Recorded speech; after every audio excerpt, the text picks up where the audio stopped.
이번 주일부터 산상수훈 말씀을 차례대로 보고자 합니다. 산상수훈은 마태복음 5장부터 7장까지 예수님께서 산에서 하셨던 설교 말씀입니다. 산상수훈의 서론이라고 할 수 있는 마태복음 5장 1절로 2절을 먼저 보시면, 예수께서 무리를 보시고 산에 올라가 앉으시니 제자들이 나온지라. 그리고 2절에 입을 열어 가르쳐 이르시되. 이제 이어지는 3절부터 예수님의 말씀이 본격적으로 시작이 되는 것입니다. 그리고 산상수훈의 제일 마지막 부분, 마태복음 7장 28절로 29절을 보면, 예수께서 이 말씀을 마치심에 무리들이 그의 가르치심에 놀라니, 이는 그 가르치시는 것이 권위 있는 자와 같고 그들의 서기관들과 같지 아니함일러라. 이렇게 산상수훈이 마무리가 되는 것입니다. 예수님이 이 땅에 계시는 동안 많은 말씀들을 남기셨지만, 특별히 산상수훈은 예수님의 가르침들 중에서 가장 중요한 핵심이라고 할 수 있습니다. 그러므로 우리들은 마태복음 5장부터 7장까지의 말씀들을 마음으로 잘 받아야 되고, 그뿐 아니라 실제 이 말씀의 교훈대로 살아가야 되는 것입니다. 이제 이 시간은 산상수훈을 여는 제일 첫 번째 소절, 마태복음 5장 3절을 보고자 합니다. 마태복음 5장 3절은 마태복음 5장 3절로 12절까지 팔복에 대한 말씀 중 제일 첫 번째 복에 대한 말씀입니다. 예수님은 산상수훈을 하시면서 가장 먼저 하나님의 자녀가 누려야만 되는 8가지 복에 대해서 말씀해 주셨습니다. 예수님을 믿음으로 구원받은 하나님의 자녀는 장차 천국에 들어가서 영원토록 복락을 누릴 사람들입니다. 그런데 예수님은 우리가 죽은 다음에 천국에 가서만 복락을 누릴 것이 아니라, 잠시 이 땅을 살아가는 동안에도 정말 우리가 하나님의 자녀라면, 정말 우리가 하늘에 속한 천국 백성이라면 이 땅에서도 천국의 복을 누리면서 살아가야 된다. 이것을 교훈하여 주신 것입니다. 우리같이 부족하고 죄 많은 인간들도 우리의 자녀들만은 행복하게 잘 살기를 원합니다. 하물며 사랑이 무한하신 하나님께서 독생자의 핏값으로 사신 그의 자녀들이 행복하게 잘 살기를 원하시는 것, 그것은 너무나 당연한 것입니다. 그래서 팔복의 말씀들을 보면 매 구절마다 복이 있나니, 이 구절이 반복되고 있습니다. 복이 있나니 할 때 복이 있다는 것은 행복하다, 이런 뜻입니다. 행복하다. 자, 그런데 팔복의 내용을 어느 정도 아시겠지만, 예수님께서 말씀하시는 행복은 세상이 좋아하고 세상이 추구하는 행복과는 많이 달라 보입니다. 그래서 얼핏 생각하면 이게 무슨 행복인가? 누가 이런 행복을 원하겠는가? 그럴 수도 있습니다. 그러나 세상을 만드시고 우리 인간을 만드신 하나님께서 우리에게 무엇이 진정한 행복인지 너무나 잘 알고 계십니다. 지금 세상은 마귀에게 속아서 죄를 지으면서도 그것이 행복인 줄 압니다. 하나님을 멀리하고 말씀을 떠나고 죄의 종, 마귀의 종으로 살면서도 그것이 행복인 줄로 착각하고 있다는 것입니다. 너무나 안타까운 것은 하나님의 자녀들조차도 이런 세상에 휩쓸려서 분별력을 잃어버리고 복이 아닌 것을 복인 줄 알고 세상과 똑같은 모습으로 복이 아닌 헛된 것을 쫓으면서 이 세상을 살아가고 있는 것입니다. 그래서 이번 주일부터 팔복에 대한 말씀을 통해서 진정한 복이 무엇인가, 이에 대한 우리의 가치관이 확실하게 정립되었으면 좋겠습니다. 그리고 더 나아가서 진정한 복은 어떤 자가 누리는 것인가, 이에 대해서도 우리가 바로 알고 천국의 복을 실제 누리면서 살아가는 저와 여러분이 다 되어야 하겠습니다. 그렇다면 팔복 중 제일 첫 번째, 어떤 자가 복이 있다고, 어떤 자가 행복하다고 말씀하고 계신가? 자, 3절 말씀 우리 다 같이 읽어보겠습니다.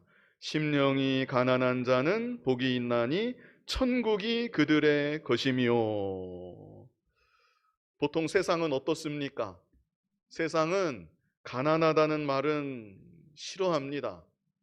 부요하다는 말을 다 좋아합니다. 특별히 이 당시 유대 민족은 로마의 식민지로 경제적으로나 사회적으로나 어려움을 당하는 가운데 있었습니다. 그렇기 때문에 가난이라는 말은 이들에게는 정말로 듣기 싫은 말 중에 하나였습니다. 그런데 예수님께서 산상수훈의 첫 마디부터 심령이 가난한 자는 복이 있다 말씀하시는 것입니다. 그렇다면 심령이 가난하다는 말은 정확히 무슨 뜻인가? 가난을 뜻하는 헬라어 단어가 크게 두 가지가 있는데요, 제가 주보에도 적어 놓았습니다. 가난을 뜻하는 헬라어 단어, 먼저는 페네스라는 단어가 있습니다. 페네스. 그리고 푸토코스라는 단어도 있습니다. 자, 가난을 뜻하는 헬라어 두 가지, 페네스 그리고 푸토코스. 먼저 페네스는 우리말로 그 의미를 생각하면 입에 겨우 풀칠하는 정도의 가난을 말합니다. 열심히 일해서 겨우겨우 생계만 유지해 나아가는 상태. 다른 것은 아무것도 못합니다.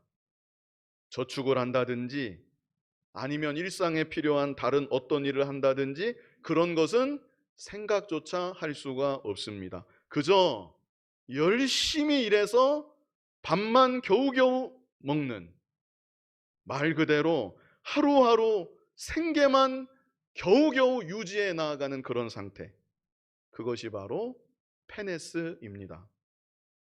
그렇다면 푸토코스는 무엇인가? 이 푸토코스는 페네스보다 더 심한 가난입니다. 푸토코스는 한마디로 구걸해야 되는 정도의 가난입니다. 어떤 가난이라고요? 구걸해야 되는 정도의 가난. 게을러서가 아니라 자기의 힘으로는 어떻게 해도 생계조차 유지할 수가 없는 것입니다. 그래서 어쩔 수 없이 남에게 손을 벌릴 수밖에 없는 상태, 구걸할 수밖에 없는 상태, 그것이 바로 푸토코스인 것입니다.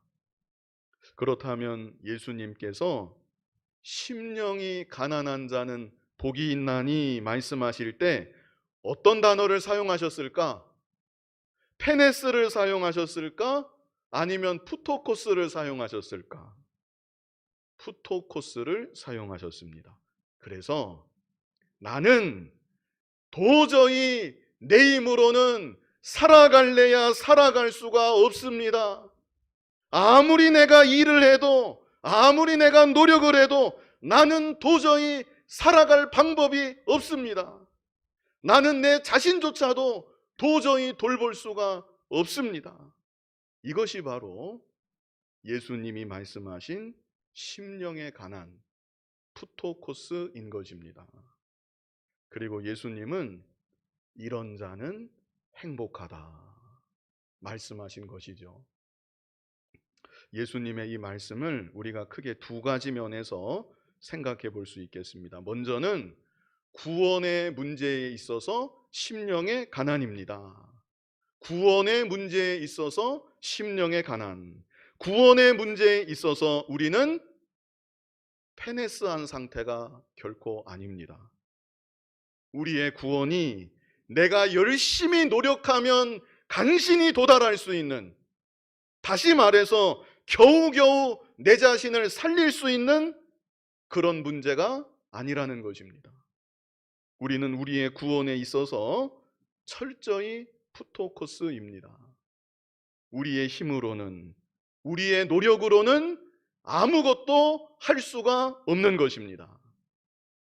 이것이 바로 세상의 다른 모든 종교들과 기독교의 중요한 차이입니다. 칼빈주의 5대 교리 중에 첫 번째 교리가 인간의 전적 부패입니다. 인간의 전적 부패, 아울러서 전적 무능이라는 말도 있습니다. 이 두 가지는 꼭 기억하시면 좋겠습니다. 전적 부패와 전적 무능. 우리 인간은 죄로 인해서 조금 타락한 것이 아닙니다. 우리 인간은 아담의 원죄와 자신이 스스로 짓는 자범죄로 인해서 전적으로 타락했습니다. 쉽게 말해서 완전히 타락했다. 어느 일부라도, 아주 작은 일부라도 하나님을 향한 조금의 선이라도 남아있는 것이 아니라 인간의 전 영역이 완전히 타락했다. 선을 행할래야 도저히 행할 수가 없다.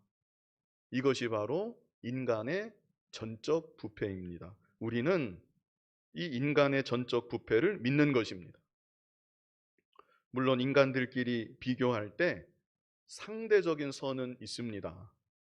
도토리도 재보면 조금씩은 차이가 있듯이 다 죄인이지만 좀 더 악한 죄인이 있는 것 같고 좀 덜한 죄인도 있는 것 같습니다. 그러나 하나님 앞에서 모든 인간은 전적으로 타락한 죄인입니다.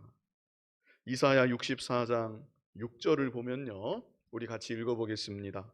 무릇 우리는 다 부정한 자 같아서 우리의 의는 다 더러운 옷 같으며 우리는 다 잎사귀같이 시들므로 우리의 죄악이 바람같이 우리를 몰아가나이다. 아멘. 여기 중요한 구절이 있지요. 우리의 의는 다 더러운 옷 같으며, 예외가 없습니다. 우리가 행하는 의는 전부가 다 더러운 옷과 같다. 아무리 자기 딴에는 의를 행하고 선을 행한다 할지라도 그것은 더러운 옷을 한 번 걸쳐 입고 있는 것과 같다는 것입니다. 하나님 앞에서 그것이 어떤 공로도 될 수 없고 구원받을 만한 아무 자격도 될 수가 없다는 것입니다. 로마서 3장 10절로 12절 우리 같이 한번 읽어보겠습니다. 기록된 바 의인은 없나니 하나도 없으며 깨닫는 자도 없고 하나님을 찾는 자도 없고 다 치우쳐 함께 무익하게 되고 선을 행하는 자는 없나니 하나도 없도다. 아멘. 10절에 뭐라고 했습니까? 의인은 없나니 하나도 없다. 하나도 없다 분명히 이렇게 말씀하셨고 12절에는 또 뭐라고 했습니까? 다 치우쳐서 함께 무익하게 되고 선을 행하는 자는 없나니 하나도 없도다. 그래서 모든 인간은 전적으로 타락한 죄인이라는 것, 모두가 다 죄인이라는 것, 성경은 이것을 분명히 말씀해 주고 있습니다. 그리고 전적 무능은 이렇게 전적으로 타락한 상태, 전적으로 죄인된 상태에서 스스로의 힘으로는 아무것도 할 수가 없다. 이것이 전적인 무능입니다. 전적으로 타락한 상태를 아주 조금이라도 개선할 수 있는 아무런 능력도 우리 인간에게는 없다. 이것입니다. 쉽게 생각하면 시체를 생각하면 됩니다. 시체와 같다. 죽어있는 시체가 아무것도 스스로 할 수 없는 것처럼 영적으로 전적으로 부패한 죄인은 스스로의 힘으로는 구원을 위해 할 수 있는 일이 아무것도 없다. 이것이 바로 전적 무능입니다. 예레미야 13장 23절을 보면요, 우리 같이 읽어보겠습니다. 구스인이 그의 피부를, 표범이 그의 반점을 변하게 할 수 있느냐? 할 수 있을진데 악에 익숙한 너희도 선을 행할 수 있으리라. 구스인은 검은 피부를 가진 사람을 말합니다. 피부가 검은 사람이 열심히 날마다 목욕을 하면 그 피부를 하얗게 할 수가 있겠습니까? 또 표범이 그 가죽에 있는 반점을 없앨 수가 있겠습니까? 만약 그렇게 할 수 있다면 악에 익숙한 너희도 선을 행할 수 있으리라. 무슨 뜻입니까? 너희는 도저히 너희의 힘으로는 선을 행할 수가 없다는 뜻입니다. 역시 상대적인 선이 아니라 하나님 앞에서 하나님께서 온전히 인정하실 만한 선을 우리는 도저히 우리 스스로는 행할 수가 없다. 이것을 말씀해 주고 있는 것입니다. 그래서 구원의 문제에 있어서 심령의 가난, 그것은 나는 아무것도 할 수 없는 죄인입니다. 나는 내 스스로 나의 죄의 문제를 도저히 해결할 수 없는, 어찌할 수 없는 죄인입니다. 그러므로 하나님, 저를 불쌍히 여겨 주시옵소서. 구걸하듯이 겸손히 낮아져서 하나님, 저를 불쌍히 여겨 주시옵소서. 이것이 바로 푸토코스입니다. 이런 자는 하나님의 은혜 가운데 예수 그리스도의 십자가 대속이 확실히 믿어지게 하시고 예수님을 믿음으로 말미암아 그 심령에 천국이 이루어지게 되는 것입니다. 이미 믿는 자들도 마찬가지입니다. 심령이 가난한 자는 살아가는 날 동안 나는 정말 어찌할 수 없는 죄인이구나, 이 사실을 점점 더 깨달아 나아가게 되는 것입니다. 그리고 그 사실을 깨달으면 깨달을수록 예수 그리스도의 십자가 대속의 은혜, 그 은혜에 더 깊이 감사하게 되는 것이고 그 은혜를 점점 더 깊이 깨달아 나아가게 되는 것입니다. 나 같은 죄인을 위해 우리 예수님이 십자가에 못 박혀 죽으셨구나. 나의 이 주홍빛보다도 더 붉은 죄를 예수님이 다 짊어지시고 십자가에서 다 사함받게 하신 것이구나. 그 은혜에, 그 사랑에 더욱 감사하고 감격하게 되는 것입니다. 그래서 그 결과 예수님을 그 마음 가운데 온전히 모시는 하나님의 나라를 더욱 온전하게 이루어가게 되는 것입니다. 그러나 반대로 심령이 가난하지 못한 자, 믿는 것 같지만 하나님의 은혜를 사실은 모릅니다. 자기가 죄인이라는 사실도 잘 모릅니다. 혹시 어쩌다 과거에 한번 알았다 할지라도 그 사실을 다 잊어버리고 사는 것입니다. 그래서 예수님의 십자가에 대해서는 아무 감흥이 없고 그저 자기 자랑으로 살아갑니다. 자기의 공로를 나타내려고 하고 자기가 잘한 것, 자기가 열심히 한 것, 그런 것들을 드러내려고 합니다. 이런 자의 마음에는 천국이 이루어질 수가 없습니다. 하나님의 나라가 아니라 결국에는 자기의 나라, 자기의 세계를 이루어가는 것이고 그 안에는 하나님의 통치가 없고 예수님의 주인 되심도 없고 참된 은혜도 참된 평강도 없는 것입니다. 쉬운 예로 누가 나를 알아주지 않는 것 같다. 그러면 금세 속이 상하고 마음이 지옥과 같이 되고 마는 것입니다.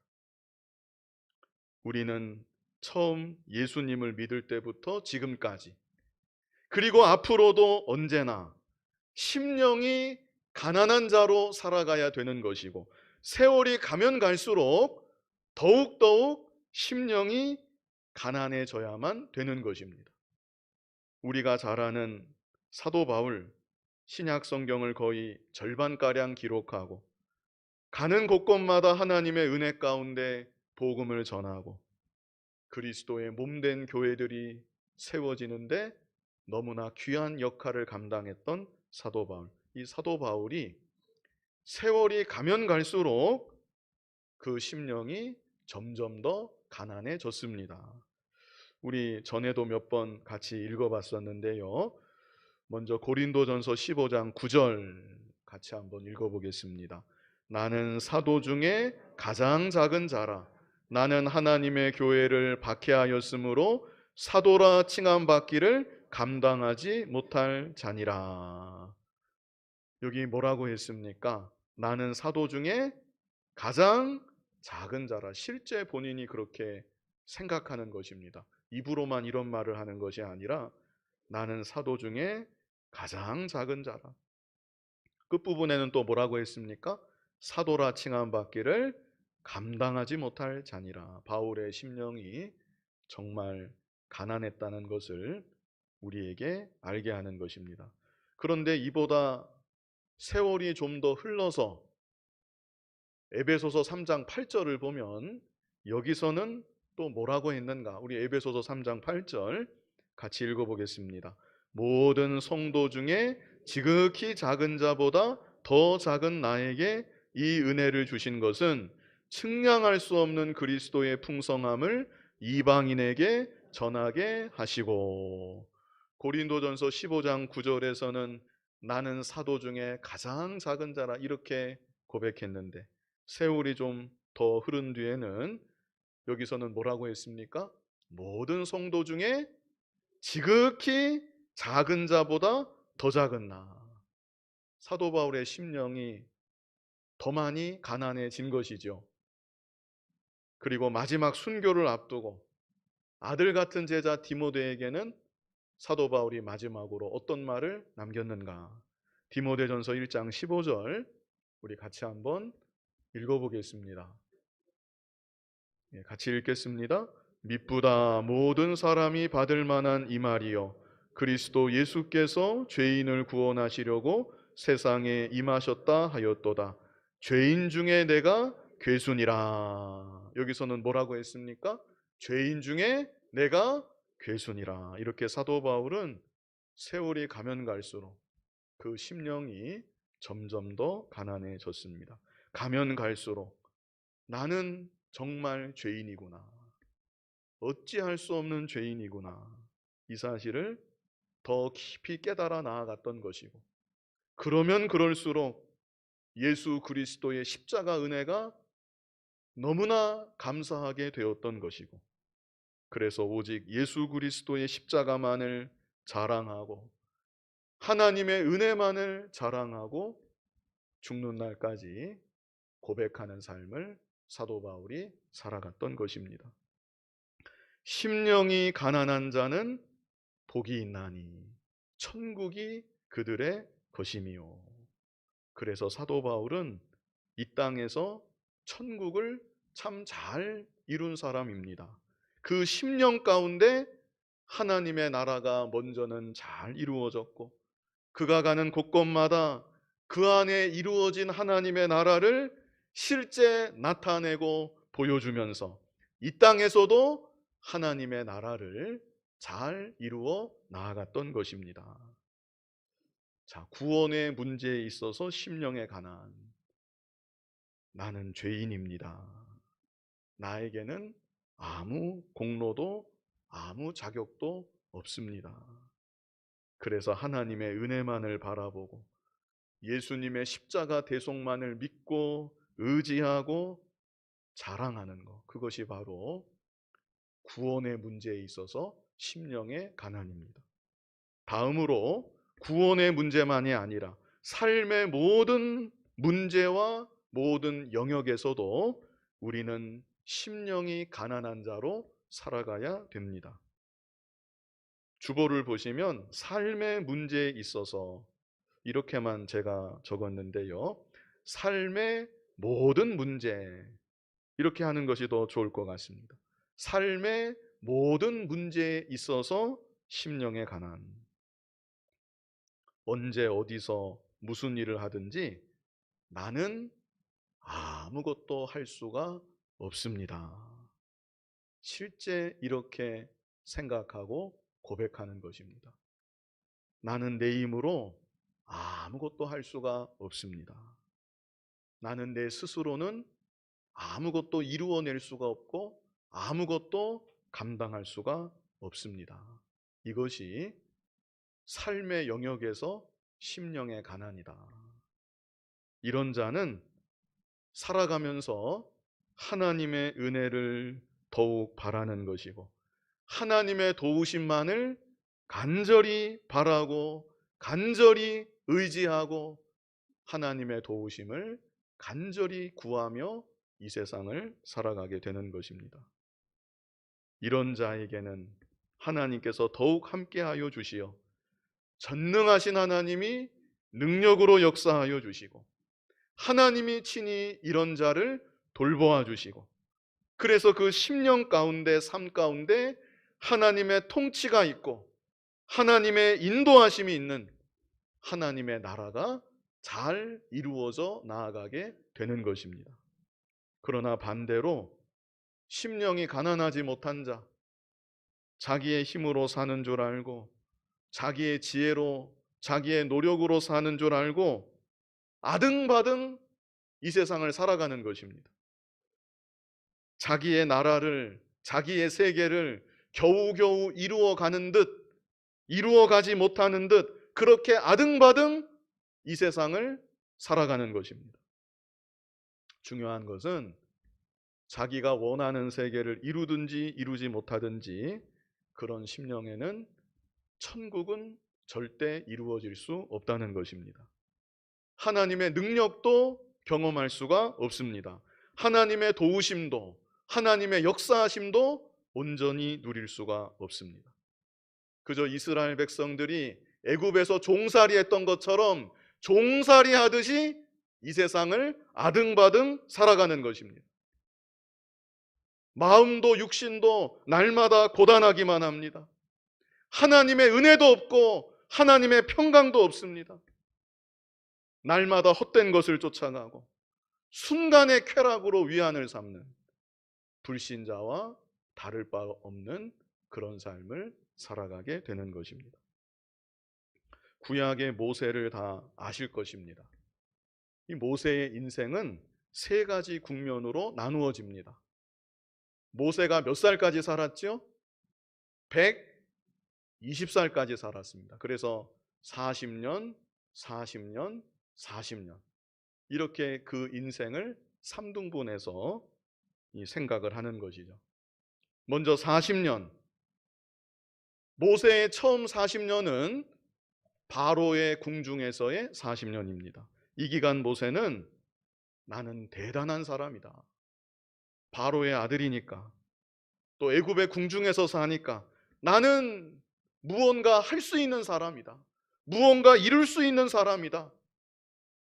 그것이 바로 처음 40년이었습니다. 그러나 그 결과 어떻게 되었습니까? 사람을 한 사람 쳐서 죽이고 말았습니다. 살인자가 된 것입니다. 실패자가 되고 말았던 것입니다. 그리고 또 이어지는 40년, 이 40년은 미디안 광야에서의 40년입니다. 이 기간 모세는 아무도 없는 한적한 곳에서 양떼들을 돌보며 자기 자신이 철저히 깨지고 낮아졌습니다. 그래서 모세가 어떻게 되었는가? 나는 아무것도 할 수가 없습니다. 나는 정말 아무것도 아닌 존재입니다. 모세의 심령이 가난해진 것입니다. 그럴 때 마지막 40년, 그런 모세에게 하나님께서 찾아와 주시고 하나님께서 능력 있게 모세를 붙잡아 주심으로 하나님의 능력이 함께하는 하나님의 주장이 있고 인도하심이 있는 믿음의 삶, 참으로 능력 있는 삶을 모세가 마지막 40년 동안 살아갈 수 있게 되었던 것입니다. 그래서 미국의 어떤 성경학자는 제가 주보에도 적어 놓았는데요. 이게 제가 만든 것이 아니라 어떤 성경학자가 이렇게 했습니다. 모세의 삶 세 가지 국면을 각각 단어 하나로 간단히 이렇게 요약을 했습니다. 처음 40년 something이다. 무엇인가 있는 사람, 무엇인가 할 것 같은 사람. 그러나 아무것도 하지 못했습니다. 하나님 앞에서 실패자가 되고 말았습니다. 그리고 그 다음 40년 nothing입니다. 아무것도 할 수 없는 사람. 그러나 그 결과 마지막 40년은 everything. 하나님께서 함께하사 모든 것을 할 수 있는 사람. 세상은 이렇게 말하지 않지요. 세상은 반대로 말합니다. 자기의 자존감을 먼저 높이라고. 그렇게 세상은 말을 합니다. 일리가 전혀 없지는 않겠지만, 그러나 하나님 없는 자존감, 자신이 죄인임을 깨닫지 못하는 자존감, 그런 것은 다 인본적인 것이고 비성경적인 잘못된 생각입니다. 성경은 우리에게 너는 죄인이다. 너는 어쩔 수 없는, 아무것도 할 수 없는 죄인이다. 이 사실부터 우리에게 말씀하고 있습니다. 내가 죄인임을 깨달을 때, 나는 내 힘으로 아무것도 할 수 없는, 아무것도 아닌 존재임을 참으로 깨닫게 될 때, 예수님의 십자가를 바라보게 되는 것이고, 주 안에서 새로운 피조물이 되는 것이고, 하나님이 함께 하시는 더욱 능력 있는 믿음의 삶, 참된 하나님의 나라를 자기의 심령 가운데, 그리고 죄악 세상 가운데 이루어가는 참으로 복된 삶을 살아가게 되는 것입니다. 예수님도 같은 맥락의 말씀을 하신 일이 있습니다. 우리 요한복음 15장 5절, 잘 아시는 구절일 텐데요. 우리 뜻을 생각하면서 같이 읽어보겠습니다. 나는 포도나무요 너희는 가지라. 그가 내 안에 내가 그 안에 거하면 사람이 열매를 많이 맺나니 나를 떠나서는 너희가 아무것도 할 수 없음이라. 아멘. 여기 마지막에 뭐라고 예수님이 말씀하셨습니까? 나를 떠나서는 너희가 아무것도 할 수 없음이라. 우리는 바로 이런 존재라는 것. 예수님을 떠나면 아무것도 할 수 없는 존재. 내가 그런 존재라는 사실을 언제나 잊지 말고 포도나무 되시는 주님만을 전적으로 의지하고 주님께 온전히 붙잡혀서 주님의 열매를 많이 맺어가는 우리들이 되어야 합니다. 이 시간 심령이 가난한 자는 복이 있나니, 이런 제목으로 말씀을 보았습니다. 가난에는 제가 헬라어 두 단어 말씀드렸는데, 가난에는 페네스가 있고 푸토코스가 있다고 말씀드렸습니다. 예수님이 말씀하신 가난은 푸토코스였습니다. 구걸해야 될 정도의 가난. 자기의 힘과 자기의 노력으로는 생계조차 유지할 수 없는, 자기 스스로는 도저히 살아갈 수가 없는 상태. 그래서 구걸해야만 되는 상태. 그런 가난을 예수님께서 말씀하셨던 것입니다. 이에 대해서 크게 두 가지 면에서 보았었는데요.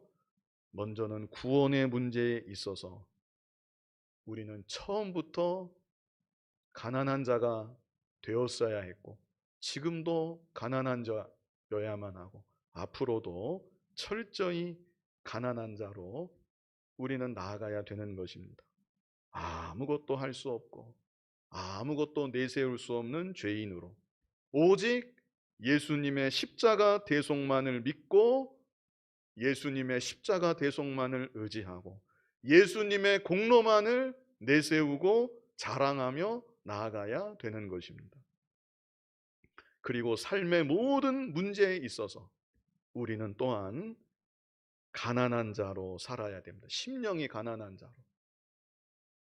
그래서 나는 아무것도 할 수 없습니다. 이 고백이 진심으로 하나님 앞에 나올 수 있어야 그것이 심령이 가난한 상태입니다. 하나님, 저는 제 힘으로 아무것도 할 수 없습니다. 저는 강단에 일어서기 전에 하나님, 저는 한마디도 말할 수가 없습니다. 하나님께서 은혜를 주시고 말씀을 잘 전달하게 도와주시옵소서. 그래야 제가 심령이 가난한 상태가 되는 것이죠. 살아가는 날 동안 나는 아무것도 할 수 없습니다. 내 힘으로는 아무것도 이룰 수 없고 아무것도 감당할 수가 없습니다. 언제나 하나님 앞에 겸손히 고백하고 하나님의 은혜만을 바라보고 하나님의 도우심만을 간절히 구해서 하나님의 통치하심이 있는, 하나님의 역사하심이 나타나고 하나님의 인도하심이 있는 천국의 복을 내 자신이 누리고 이 땅 가운데도 하나님의 나라를 더욱 왕성히 이루어 나아가는 저와 여러분 될 수 있기를 간절히 바랍니다. 거룩하신 아버지 하나님, 세상의 풍조를 따라 우리의 심령이 부요해지지는 않았는지 돌아보게 하여 주시고 언제나 심령이 가난한 자로 예수 그리스도의 십자가 대속만을 믿고 바라보며 하나님의 은혜만을 바라보고 하나님의 도우심만을 구하며 복 있는 자로 살아가는 우리들 모두가 되게 하여 주시옵소서. 예수님 이름으로 기도하옵나이다. 아멘.